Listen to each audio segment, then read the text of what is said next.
So, Wendell, let's start with Donald Trump's press conference this week.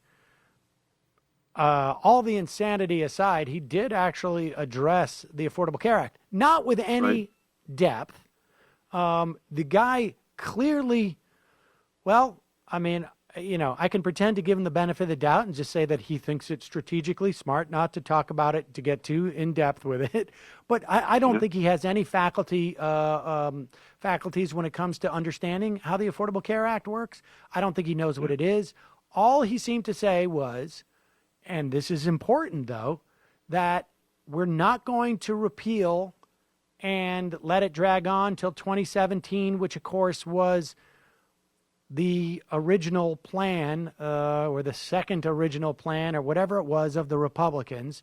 And we'll get to that in a moment. He said, we're going to repeal and we're going to replace it. He said, maybe it'll be replaced in an hour.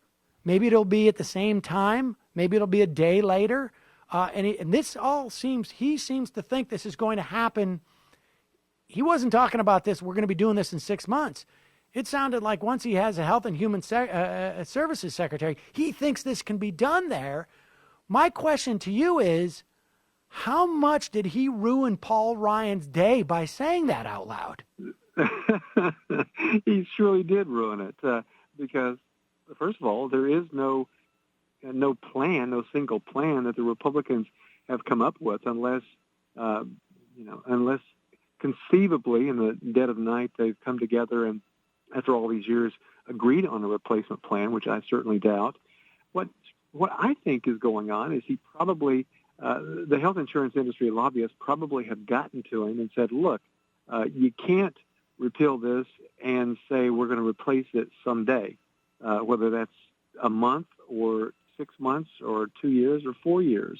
It doesn't work that way. So I think he's probably hearing from some lobbyists that the Paul Ryan idea just won't fly. It will create such incredible chaos in the insurance market. These guys have got a big mess on their hands. They're in a dilemma. They realize that if they repeal it and wait to replace it, it's going to create chaos and uncertainty. The insurance companies will flee the marketplace because of that uncertainty, particularly the big for-profit companies. And what are they going to replace it with? If he is right, what's it going to be? And if by some chance they have something, I just don't think it's going to be anything that'll benefit consumers. It might benefit insurance companies, but I can't imagine how it would possibly benefit the rest of us. Well, all right, let's back up just a little bit here. So when we talk about Paul Ryan's plan, to the extent that there was a plan that was out there, we could see its outlines in the 2015 reconciliation legislation that repealed the Affordable Care Act.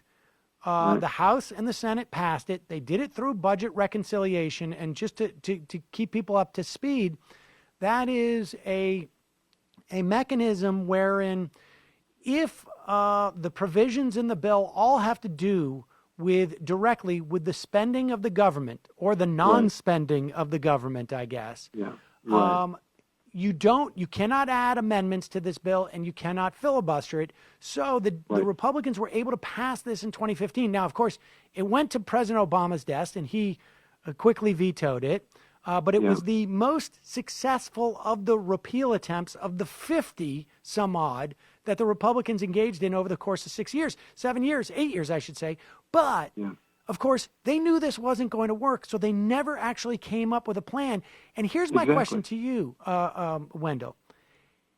Is it even possible for them to come up with a plan that would, and I know you and I have spoken in the past that we see huge deficiencies in Obamacare or the Affordable Care Act. We should remind people, because there's some people out there who don't realize that's the same thing. We're talking about the same thing, just two different names for it. Yeah. We've talked about the huge deficiencies, but is there a way for the Republicans to physically do this, to even replace it with itself, if they actually repeal it, without, is it physically possible for them to do this?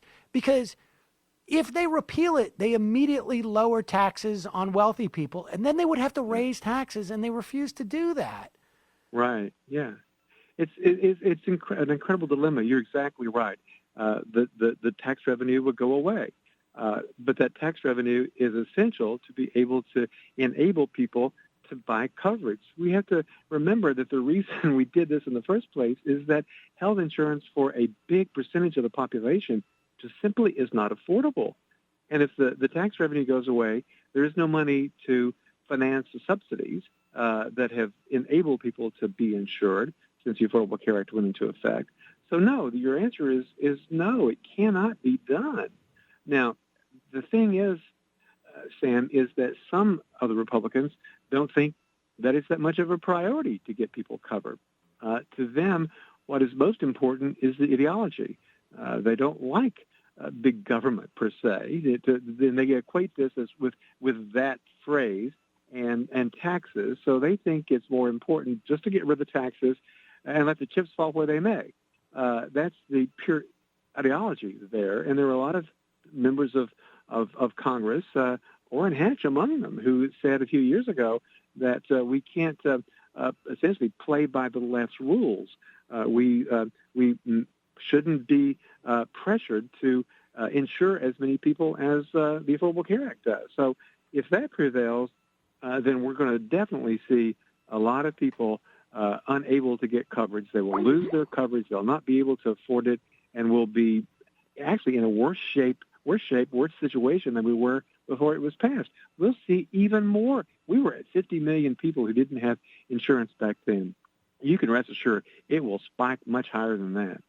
All right, well, let's talk about that because this is, I should say, repeal and replace is impossible unless you're willing to accept that less people are going to be covered. And, right. Of course, there are many Republicans who have no problem with that. But there are some Republicans who realize, like, ooh, electorally, this could be a problem, right? Because we never were straight with the American public, which was, we don't care. Like, and I think to a certain extent, what's also fascinating to me, Wendell, is that, like, it's also ripping the veneer off of, like, the centrist lie that we all agree on what the problem is. We're just arguing about how to best deal with it. And that's not true. There is a significant portion of the Republican Party that does not agree that the problem is that enough people don't have health care. They don't think that's the problem. And so they don't. So they can replace it with something that has less coverage for people and is more expensive. But they can't do better than this because, to a certain extent, it's built on the principles of their own. It is built on Republican principles in many ways, relying on the marketplace. But let's take a break here, and when we come back, there's a couple of things I want you to answer. One is, why would, if they do repeal and somehow don't come up with a replacement, or don't come up with a replacement that's actually something that you and I would like better than the Affordable Care Act, which would necessarily be something that Republicans wouldn't like. That would mean more government involvement in buying the insurance. Why would the number of people uninsured actually spike higher than the number of uninsured before the Affordable Care Act was initiated? That's question one. And question two, when we come back, like, what I want to know from you, because of your expertise about this industry, how much are insurance companies freaking out? And if they're freaking out so much, how come we're not seeing that in their stock prices? We got to take a quick break. We'll be right back with Wendell Potter. I'm Sam Seder. This is Ring of Fire Radio.